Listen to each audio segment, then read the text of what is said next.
Last class में हम लोगों ने MCQ on relation and function देखा था। 2 वॉल्यूम था, वॉल्यूम 1 वॉल्यूम 2। आज हम लोग MCQ on continuity and differentiability volume 1 में कुछ बेसिक क्वेश्चंस करेंगे।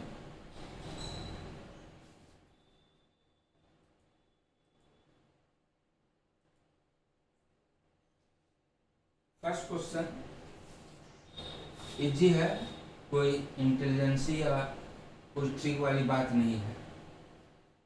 For the curve this dy by dx at this point is, तो आप सिंपल वे में dy by dx निकालिए और फिर 1/4 पर क्या वैल्यू होगा वो बता दीजिए। √x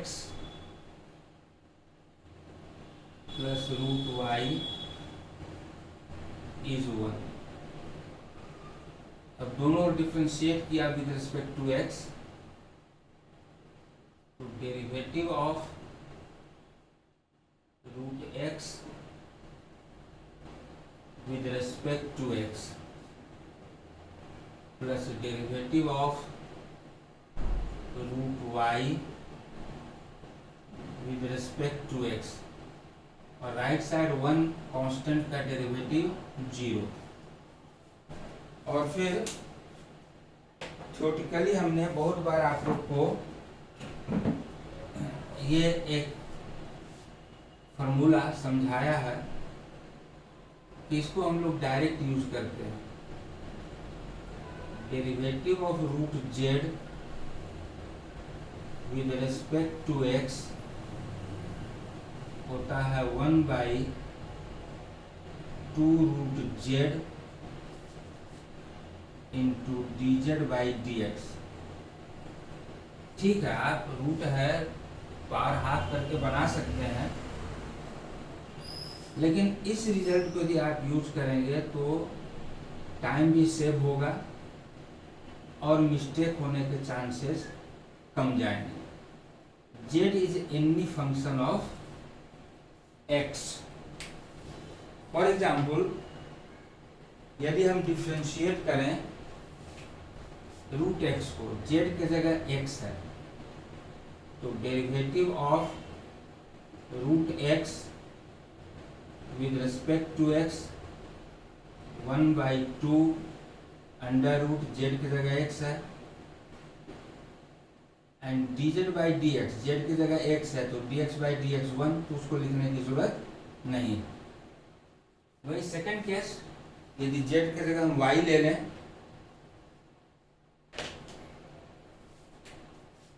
derivative of √y with respect to x, इस फॉर्मूला को यूज करो, z की जगह हमारा y है, तो 1/2 √y into dz by dx, z की जगह y है, dy बाई dx। तो ये बहुत ही यूजफुल रिजल्ट है, इसको आप प्रैक्टिस में लाइए। तो अब हम आंसर लिख सकते हैं इसका डेरिवेटिव, √x का डेरिवेटिव 1/2 √x प्लस इसका derivative 1/2 √y into dz by dx, that is dy by dx, और right side 0। So what we get,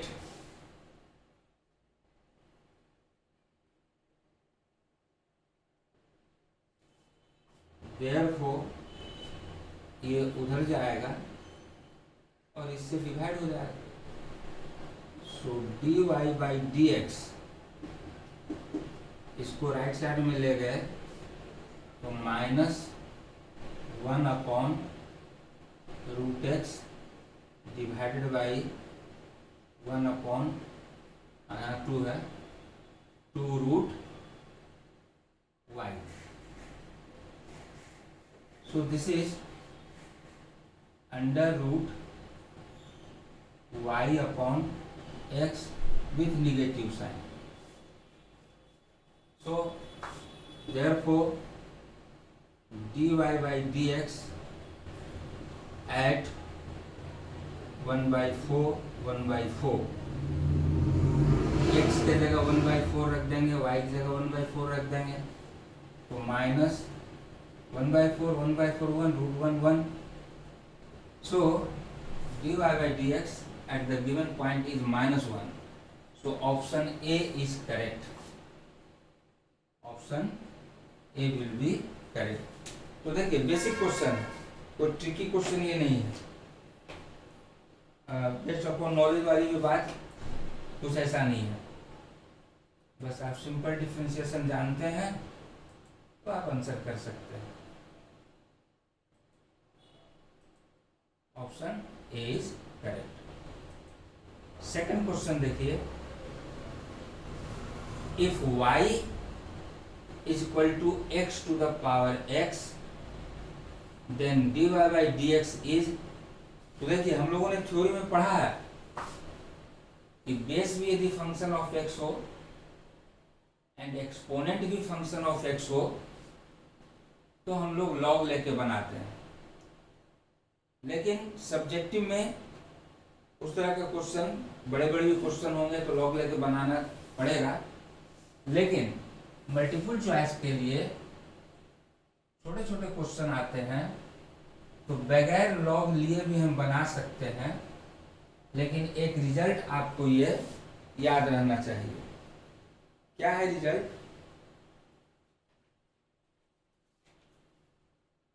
इसको समझिए पहले. स्टैंडर्ड रिजल्ट है ये.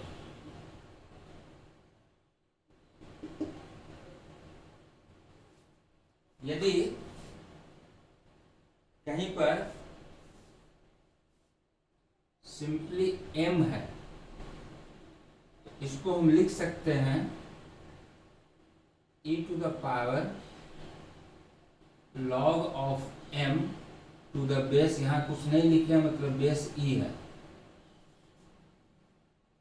m can be written like this, क्योंकि इसको सिंप्लीफाई करें तो m ही आएगा.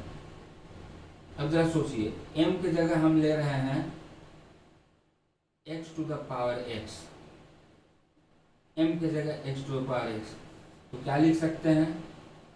e to the power log x to the power x to the base e. यहाँ ध्यान रहे कुछ नहीं है तो बेस e है. एंड दिस कैन बी, चूंकि लॉगरिथमिक नंबर का पावर लॉग के प्रॉपर्टी से बाहर मल्टीपुल में आ जाएगा. So this is e to the power x into log x. अब बगैर लॉग लिए हमने लॉग को इन्वॉल्व कर दिया और इसको हम डायरेक्ट डिफरेंशिएट कर सकते हैं. तो यह एक स्टैंडर्ड रिजल्ट है. m है तो हम उसको इस तरह से लिख सकते हैं. अब इसको हम यूज कब करेंगे? जब इस तरह का फंक्शन हो, बेस भी फंक्शन ऑफ x हो, एक्सपोनेंट भी फंक्शन ऑफ x हो, जहाँ पर हम कहते हैं कि इस तरह के क्वेश्चन फंक्शन को लॉग लेकर बनाना पड़ता है. तो यदि आप लॉग न लेना चाहें, छोटे छोटे क्वेश्चन है, तो डायरेक्ट आप इस रिजल्ट को यूज करके बना सकते हैं. अब क्वेश्चन नंबर 2 को हम यहाँ पर बनाएंगे. देखिए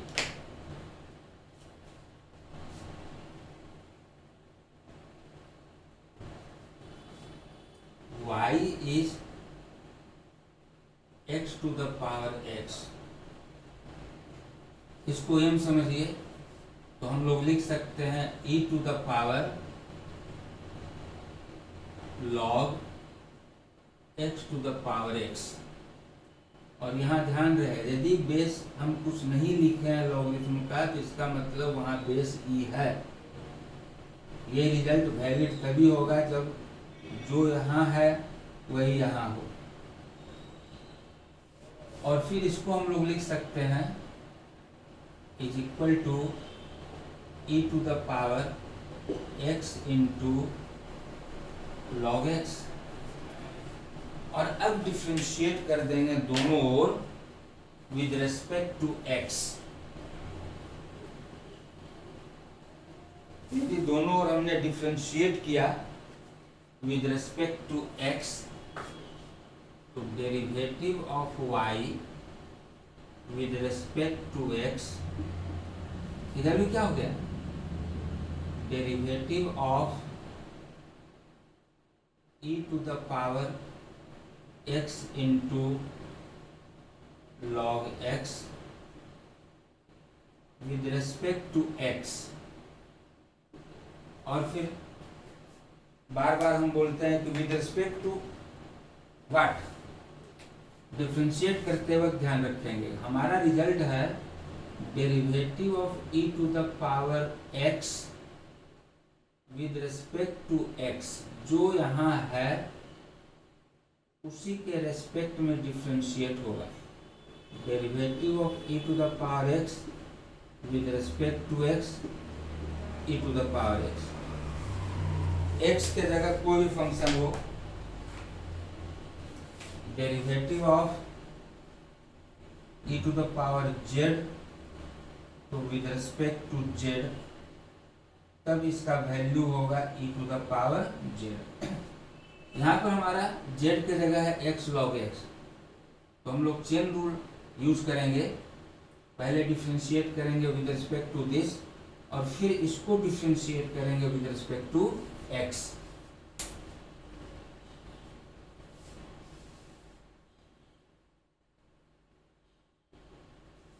So this is derivative of e to the power x log x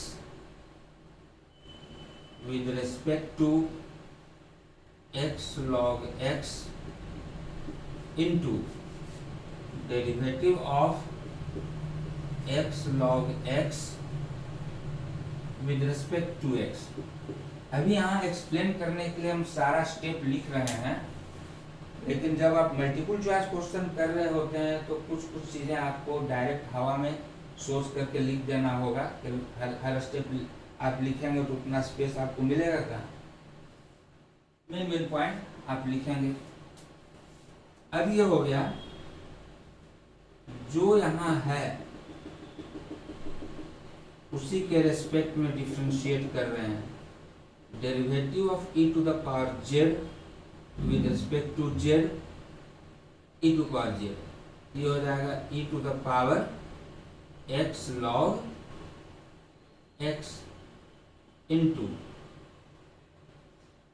ये product of two function x into log x, तो derivative of x with respect to x 1 multiplied by second log x plus first as it is into derivative of log x with respect to x 1 by x.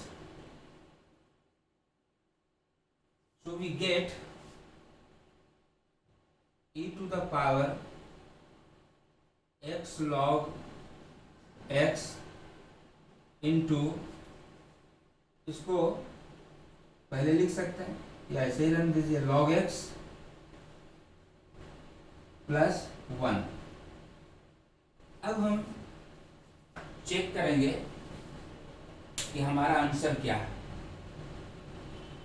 Question number 2 किस form में है, तो देखिए A answer नहीं है, minus log X नहीं है, X to the power X, इसको X to the power X लिख देंगे इसे हम लोग, क्योंकि ये कहाँ से लिखे हैं, देखिए एक्स टू पावर एक्स को ही इतना लिखे हैं, तो इसके जगह पर एक्स टू पावर एक्स लिख देंगे, लेकिन ये नहीं मिल रहा है, तो एक्चुअली एक चालाकी करना होगा। ये हम ऊपर लिख रहे हैं,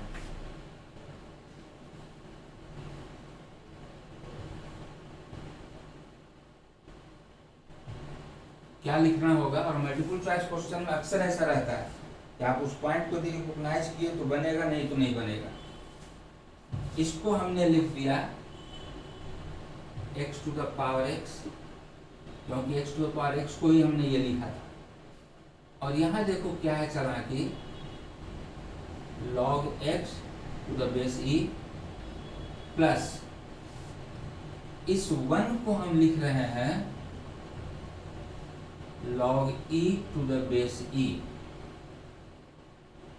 log e to the base e 1 होता है। एक्चुअली जो लॉगरिथमिक नंबर है वही यदि बेस है तो वैल्यू हमेशा 1 होता है।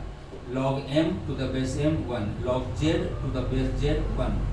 तो 1 को हम यहाँ इस बेस को देखते हुए log e to the base e लिख दिए।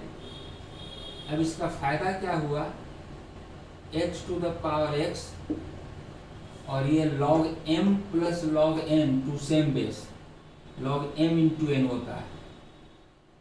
तो इसको हम लोग लिख सकते हैं log m into n x into e। और देखिए यही ऑप्शन है, option D, dy by dx is x to the power x into log ex लिखें xe लिखें, बात एक ही है। So option D is correct. In this case option D is correct. तो इसमें बहुत सारे बेसिक बातें हमने बताया, आप उसको ठीक से ग्रास्प कीजिए और जब भी प्रॉब्लम बनाते हैं कोशिश कीजिए उनको यूज करने का। क्वेश्चन नंबर 2 का आंसर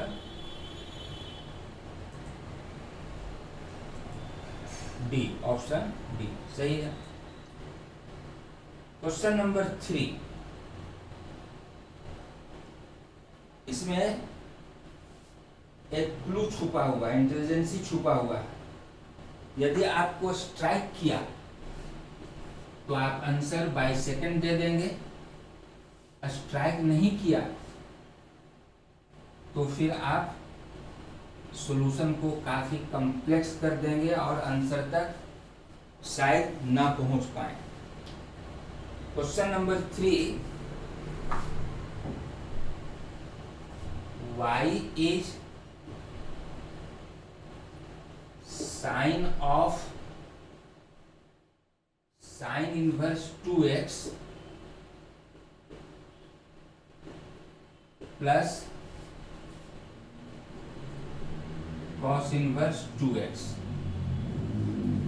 और mod x is less than equal to half वगैरह, ये सब वो डोमेन पॉइंट ऑफ व्यू से दिया हुआ है, उसकी यहाँ पर हमें कोई जरूरत नहीं है। यहाँ स्ट्राइकिंग पॉइंट ये है कि यदि आपको ये रिजल्ट इन्वर्स ट्रिगोनोमेट्रिक फंक्शन का स्ट्राइक करे कि sine inverse x plus cos inverse x pi by 2 होता है, ये रिजल्ट आपने पढ़ा है। सिमिलरली हमारे पास रिजल्ट है sec inverse x plus cosec inverse x is pi by 2 and third result tan inverse x plus cot inverse x is also pi by 2। तो x के जगह कुछ भी हो सकता है, बस ये दोनों सेम होना चाहिए, इनके डोमेन में होना चाहिए। तो डोमेन में दिया है ही mod x is less than equal to half, domain point of view से ही है। अब x के जगह यहाँ 2x है, यहाँ भी 2x है, नो मैटर, सेम रहना चाहिए। यानी इस चीज को हम लिख सकते हैं पाई by 2 and sine pi by 2 is 1, so y is in fact 1 and what is derivative of y? 1, necessarily 0. So answer of question number 3 is option D, 0.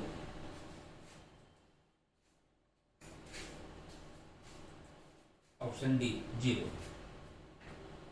तो देखिए, और यदि ये चीज स्ट्राइक नहीं किया आपको तो आप इसको चेन रूल लगाएंगे और डिफरेंशिएट करेंगे, काफी लेंदी होगा।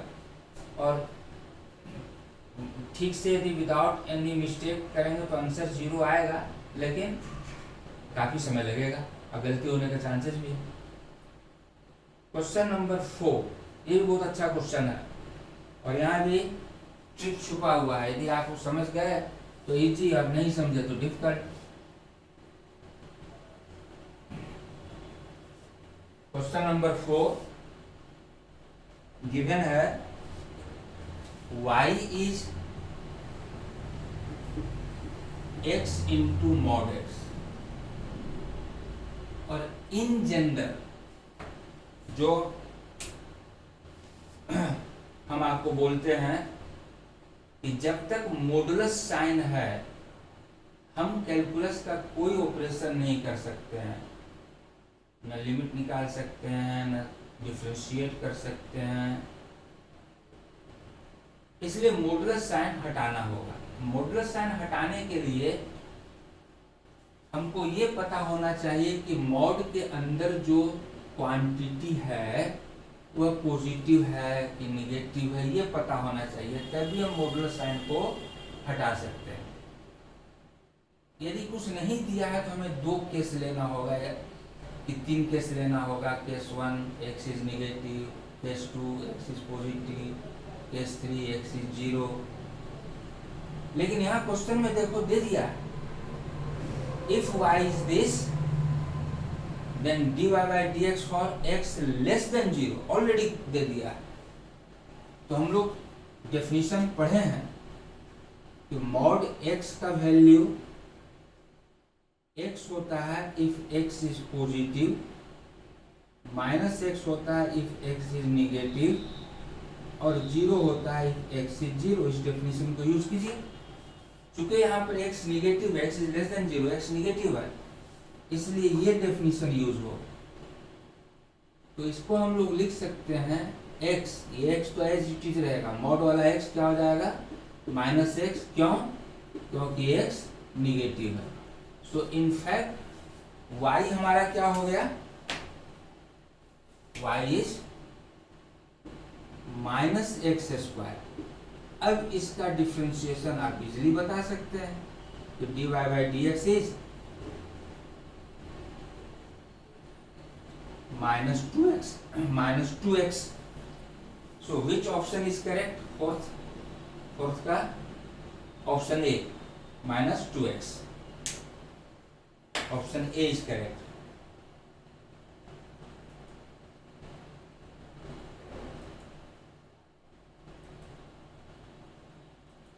Option A is correct. Question number 5. Derivative of log 4 to the base x with respect to x is, खूब अच्छे से समझिए, यहाँ पर हम कुछ और पॉइंट आपको समझाना चाहेंगे।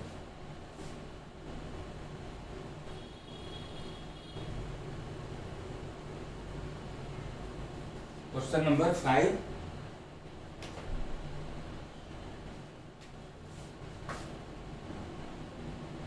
पहले समझिए इस बात।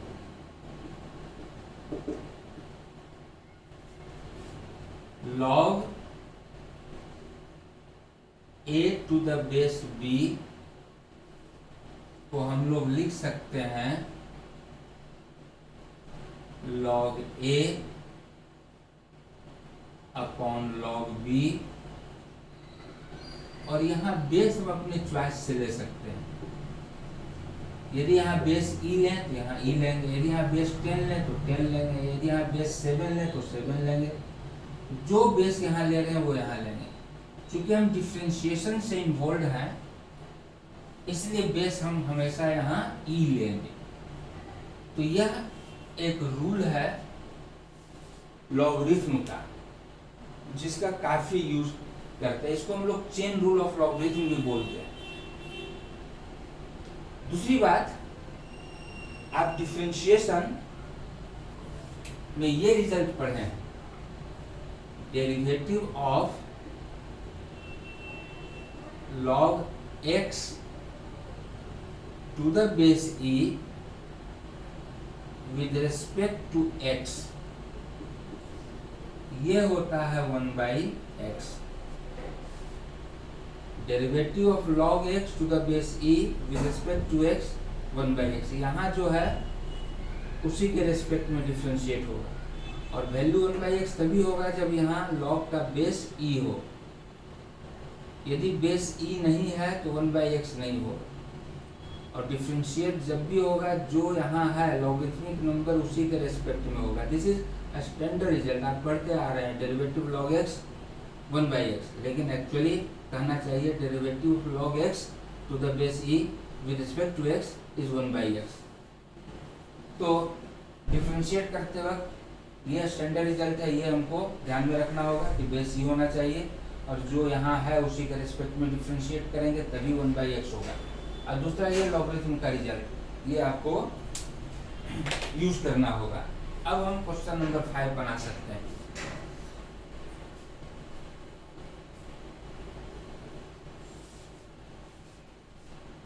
यहाँ पर y है log 4 to the base x।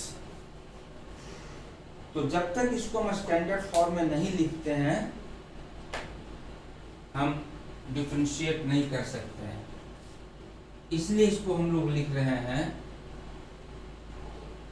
log 4 to the base e upon log x to the base e। How? अभी हमने लॉगरिथम का प्रॉपर्टी आपको बताया। Therefore, y becomes log 4 to the base e। लिखना जरूरी नहीं है, एक बार लिख दिए तो अंडरस्टूड है कि बेस e है। ये कांस्टेंट हो गया, log 4 is a constant, log 4 to the base e is constant into 1 upon log x को हम लिख सकते हैं अपनी सुविधा के लिए log x to the base e का पावर -1। और अब आप डिफरेंशिएट कीजिए, सो dy बाई dx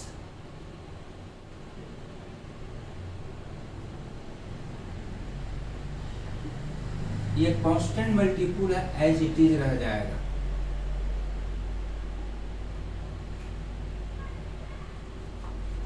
और ये होगा derivative of log x to the power -1 with respect to x। यहाँ बेस नहीं लिखे मतलब बेस e है, लेकिन ये log x का डेरिवेटिव नहीं है, it is in the form of x to the power n। हम इस बात को बार बार आप लोग को बोलते हैं z to the power n। तो derivative of z to the power n differentiate होगा विद रिस्पेक्ट टू z जो बेस में है, तो चेन रूल अप्लाई करेंगे। So this is log 4 times, इसको हम लिखेंगे derivative of log x to the power -1 with respect to log x into chain rule लगा दिया, derivative of log x with respect to x। देख लीजिए,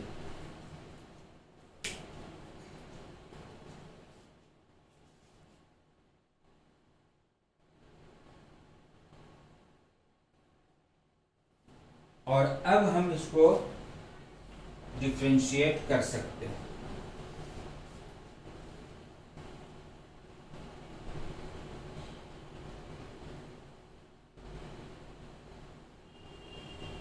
क्या हो गया ये log 4 तो एज इट इज रहा, it is constant multiple, base यहाँ कुछ नहीं है मतलब ये है, इनटू इसको आप z सोचिए, तो ये z है, derivative of z to the power n with respect to z, n into z to the power n -1। n यहाँ -1 है, so -1 into z log x है,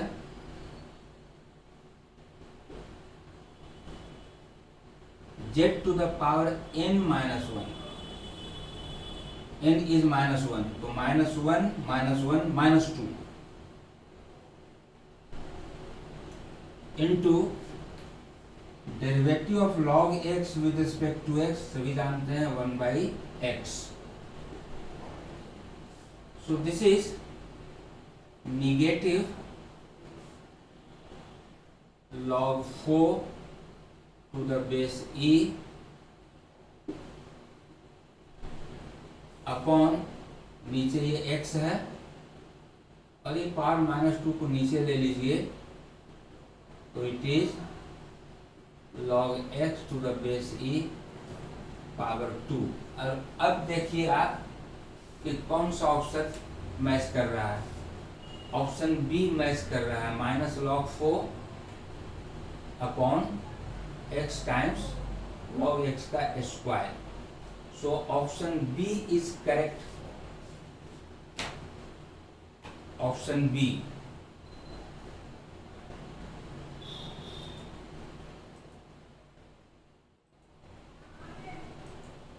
option B is correct. Sixth, if y is log cos e to the power x then find dy by dx। बहुत basic question है, chain rule पर है, इसमें कोई trick या कोई इंटेलिजेंसी नहीं है, बहुत सिंपल क्वेश्चन है। यदि आप चेन रूल समझते हैं, जानते हैं तो तुरंत कर देंगे।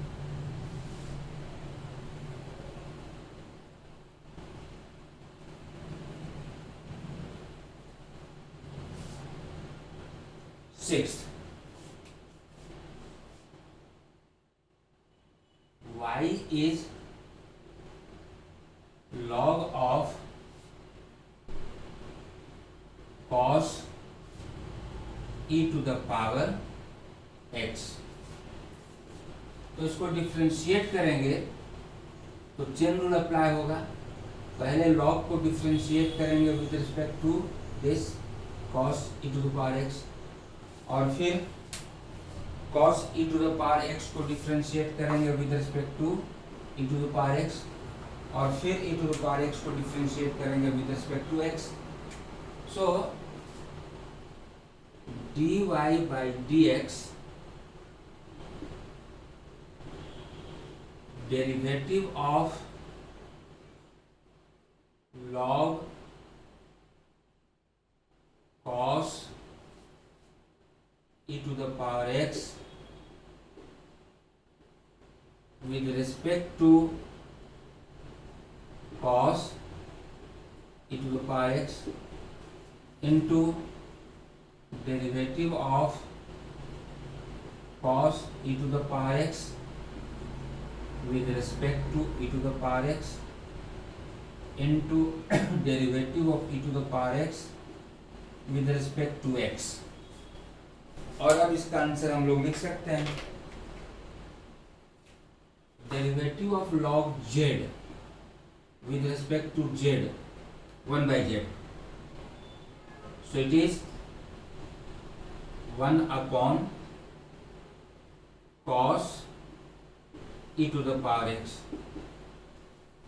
फिर derivative of cos z with respect to z minus sine z, it is minus sin z, z means e to the power x, और हम लोग जानते हैं e to the power x with respect to x 1/x। so this is minus sin e to the power x upon cos e to the power x tan e to the power x upon x। अब देखिए कौन सा option है, option C, minus ten e to the power x upon e to the power x, e to the power x क्यों, option A नहीं है,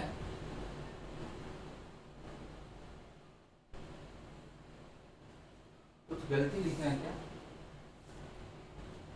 ये सही है, e to power 1/x सही है। वहाँ ऑप्शन में लिखने में गलती हुआ है, ये जो है ऑप्शन सी होगा, यहाँ e to power x नहीं होगा, it is printing mistake, it is in fact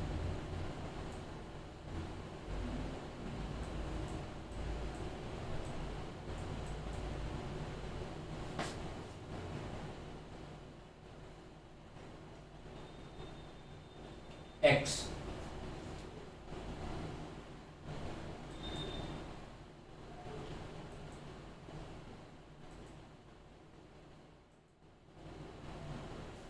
option B minus e to the power x,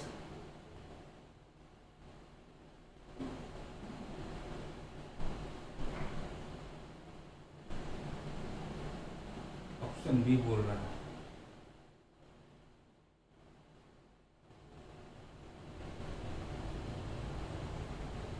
कहाँ मिस्टेक हुआ देखिए तो, log of cos e to the power x to dy by dx, log cos e to the power x with respect to cos e to the power x, और फिर cos e to the power x का with respect to e to the power x, और फिर e to the power x का with respect to x, तो 1 upon cos e to the power x, और इसका हो गया minus sin e to the power x। Oh sorry, ये log थोड़े है, I am sorry. e to power x का डेरिवेटिव क्या होता है? e to power x का derivative with respect to x e to power x होता है ना जी। क्या होगा correct answer? Minus e to power x into 10 e to power x। यहाँ पर बाय मिस्टेक हमने इसको 1/x कर दिया, log x का होता है 1/x, e to power x with respect to e to power x होता है। So correct option is minus e to power x 10 e to power x, B. Correct option is B. Next question, question 7। इसमें भी कोई intelligence नहीं है, लेकिन आपको confuse जरूर किया गया है इस क्वेश्चन में। यदि आप अपना कॉन्फिडेंस लूज किए तो गलत होगा या नहीं कर पाएंगे। तो और बाकी इसमें कुछ खास बात नहीं है, ये जस्ट आपके कॉन्फिडेंस का टेस्ट। 7th y इज, अब देखिए 5 into e to the power 7x plus 6 into e to the power 7x, दोनों तो सेम क्वांटिटी स्क्वायर कर सकते हैं। ये हो जाएगा 5 plus 6 11 e to the power 7x। अब यही यदि आप कॉन्फिडेंस यहाँ पर लूज किए और सोचे कि इसको ऐड करें कि नहीं करें, तो फिर आप गलत लीक पकड़ लेंगे।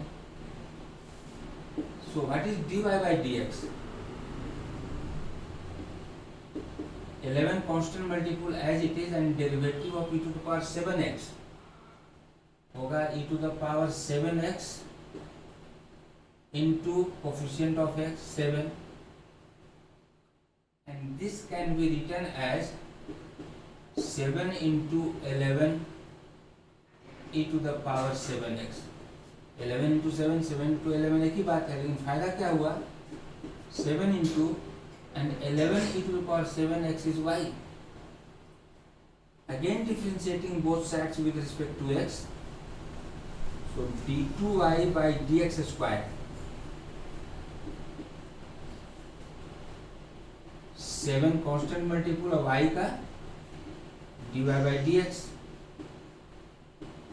7 into but dy by dx यहाँ हमने लिखा है dy by dx is 7y, dy by dx is 7y, so it is 49y। So option C is correct, option C is correct।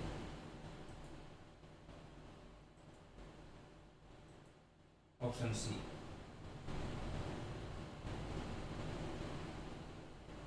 हाँ, क्वेश्चन नंबर 8 थ्योरेटिकल क्वेश्चन है। Consider the statement mod x is derivable for all real values of x.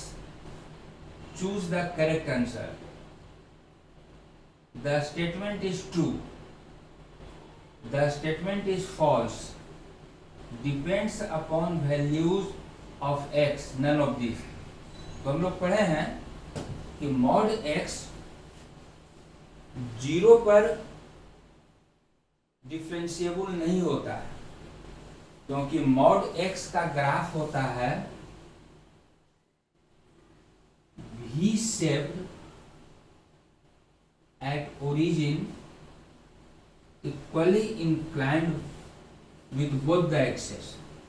यहाँ पर origin पर v shape बनता है, और जब भी v शेप बनेगा यहाँ पर दो टेंजेंट हो जाएंगे, एक अलोंग लेफ्ट हैंड डेरिवेटिव लेंगे तो वो अलोंग दिस लाइन, और राइट हैंड डेरिवेटिव लेंगे तो अलोंग दिस लाइन टेंजेंट मिलेगा।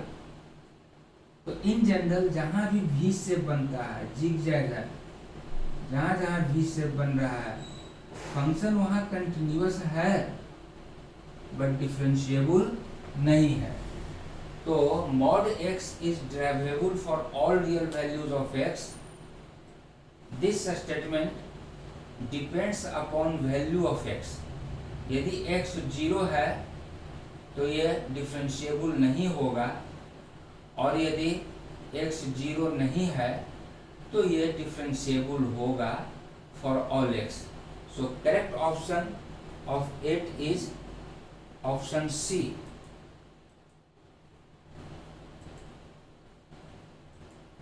Option C. 9th भी थ्योरेटिकल क्वेश्चन है, सेम क्वेश्चन है। Mod x is v shaped at origin. Mod x minus 2 क्या होता है? v शेप्ड एट 2, यानी 2 पर v शेप बनेगा। हमने मॉड x के ग्राफ पर काफी स्ट्रेस दिया आप लोगों को। इनफैक्ट मल्टीपल चॉइस क्वेश्चन को आंसर करते वक्त ग्राफ्स यदि आप जानते हैं या जरूरत पड़ने पर ड्रॉ कर लेते हैं तो आंसर आप तुरंत दे सकते हैं। हमने बताया है कि मॉड x माइनस 2 का ग्राफ क्या होगा। It is v shaped at 2। यदि ये पॉइंट 2 है, एक इमेजिनरी लाइन ले लीजिए पैरेलल टू y एक्सिस, तो मॉड x माइनस 2 का ग्राफ होगा v shaped at 2 equally inclined with both the axis. तो यहाँ पर v शेप 2 पर बन रहा है, तो 2 पर ये डिफरेंशिएबल नहीं होगा। तो जो क्वेश्चन 8 था वही क्वेश्चन 9 है। इसमें भी ऑप्शन हो जाएगा depends upon value of x। यह स्टेटमेंट हमेशा फॉल्स नहीं है, यह स्टेटमेंट हमेशा ट्रू भी नहीं है। It will depend upon x। यदि x 2 होगा तो नॉट डिफरेंशिएबल, और 2 नहीं होगा तो डिफरेंशिएबल। क्वेश्चन नंबर 10, ये भी थ्योरेटिकल है। If a function f is differentiable at a point x, then f will be continuous at x। हम लोगों ने थ्योरी पढ़ा है डिफरेंशिएबिलिटी इम्प्लाइज कंटिन्यूटी। यदि कोई फंक्शन किसी पॉइंट पर डिफरेंशिएबल है तो वह फंक्शन उस पॉइंट पर कंटिन्यूअस होगा। इसका inverse not differentiable is implied by not continuity. Negation में ये इम्प्लाइज का नोटेशन रिवर्स हो जाता है। यदि कोई फंक्शन किसी पॉइंट पर कंटिन्यूअस नहीं है, ये कोई फंक्शन है और ये इस पॉइंट पर डिसकंटिन्यूअस है, तो इस पॉइंट पर डिफरेंशिएबल नहीं होगा, क्योंकि इस पॉइंट पर इसको इनफिनाइट टेंजेंट एग्जिस्ट करेंगे। तो डिफरेंशिएबल है। डिफरेंशिएबल का मतलब है कि इस पॉइंट पर डिफरेंशिएबल है, यानी इस पॉइंट पर टेंजेंट एग्जिस्ट करेगा। टेंजेंट एग्जिस्ट यूनिक होता है, टेंजेंट एग्जिस्ट तभी करेगा जब यहाँ पर कंटिन्यूअस हो। So differentiability implies continuity and not continuity implies not differentiable. फिर से रिपीट कर रहे हैं, यदि कोई फंक्शन किसी पॉइंट पर डिफरेंशिएबल है तो उस पॉइंट पर फंक्शन निश्चित रूप से कंटिन्यूअस होगा, एंड यदि कोई फंक्शन किसी पॉइंट पर कंटिन्यूअस नहीं है तो वह फंक्शन उस पॉइंट पर डिफरेंशिएबल नहीं होगा। इस थ्योरी पर यह क्वेश्चन है।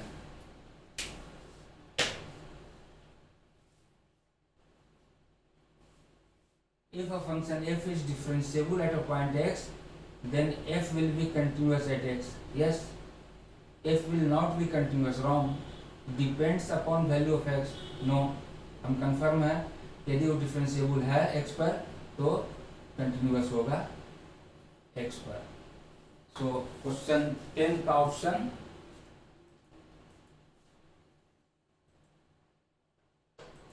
ए। क्वेश्चन नंबर 11, ये भी थ्योरेटिकल है। If a function f is discontinuous eight a point x, ये आ गया, यदि वो डिसकंटिन्यूअस है किसी पॉइंट पर तो डिफरेंशिएबल नहीं होगा। If a function f is discontinuous at point x, then f will be differentiable at x. No, f will not be differentiable at x. Yes, not continuous, not differentiable. So option B will be correct. 11 का option B. Yes, option B is correct. 12th भी theoretical question है, ये आपको याद होना चाहिए, ये हमने लिखाया आप लोगों को। Identity function is continuous, constant function is continuous, every polynomial function is continuous, rational function is continuous provided denominator is not zero, trigonometrical functions are continuous in their domain, logarithmic function is continuous in its domain, exponential function is continuous in its domain, वगैरह वगैरह, ये सारी बातें हमने लिखाया। तो ये theoretical question है। Every polynomial function is continuous in its domain. Yes, every polynomial function, कोई भी पोलिनोमियल फंक्शन है वह अपने डोमेन में हमेशा कंटिन्यूअस होगा, नो डाउट। तो 12th का हो जाएगा ऑप्शन ए। यस। 13, ये भी थ्योरेटिकल क्वेश्चन है और आपको सबको पता होना चाहिए। Given f and g are continuous at a point x, then f plus g will be continuous at x. बिल्कुल सही है। f plus g will be continuous at 0. wrong. why at 0? x को 0 को जरूरी नहीं, f and g x कोई भी point है वहां पर कंटिन्यूअस है तो f plus g भी उस पॉइंट पर कंटिन्यूअस होगा, not necessarily at 0, not necessarily continuous at x. False. यदि f और g कंटिन्यूअस है तो उसका sum, difference, product, quotient all are continuous. So option A is correct.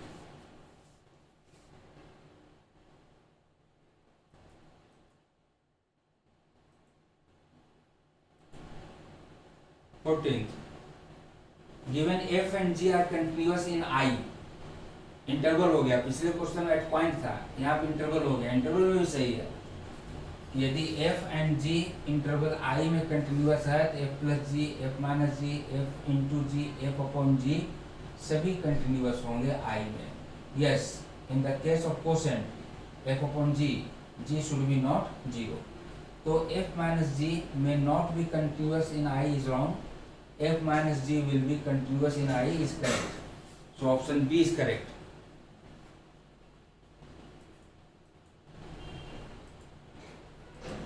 Option B is correct.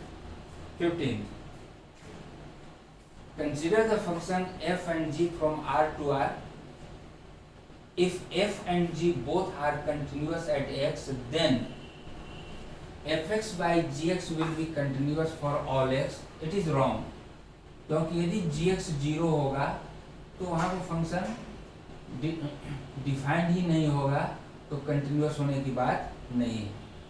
So it is wrong. F x by g x will not be continuous, ये भी wrong है। F continuous है, जी continuous है, तो F upon जी भी continuous होगा।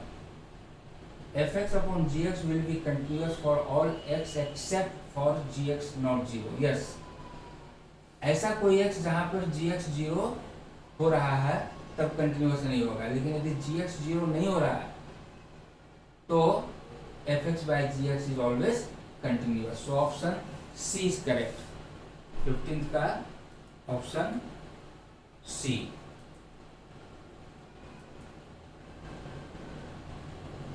Question 16 onward काफी conceptual questions हैं, ये हम नेक्स्ट क्लास में करेंगे। आज के लिए इतना ही। Thank you.